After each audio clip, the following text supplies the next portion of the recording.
When Things Fall Apart by Pema Chodron. Hopefully it's useful if you're having a tough time.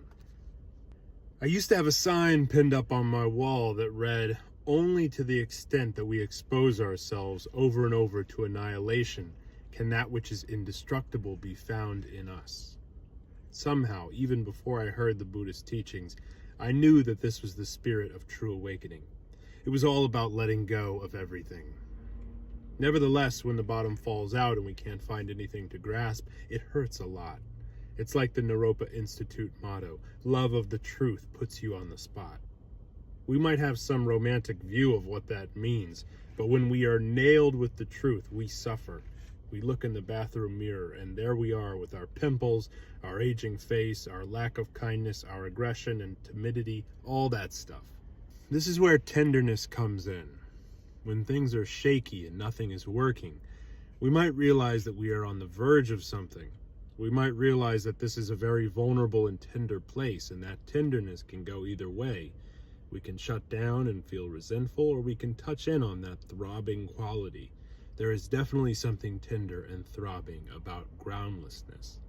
It's a kind of testing, the kind of testing that spiritual warriors need in order to awaken their hearts. Sometimes it's because of illness or death that we find ourselves in this place. We experience a sense of loss of our loved ones, loss of our youth, loss of our life. I have a friend dying of AIDS. Before I was leaving for a trip, we were talking. He said, "I didn't want this, and I hated this, and I was terrified of this, but it turns out that this illness has been my greatest gift." He said, "Now every moment is so precious to me.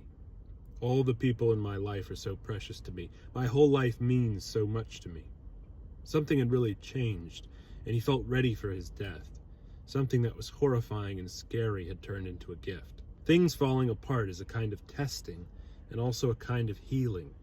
We think that the point is to pass the test or to overcome the problem, but the truth is that things don't really get solved. They come together and they fall apart. Then they come together again and fall apart again. It's just like that. The healing comes from letting there be room for all of this to happen. Room for grief, for relief, for misery, for joy.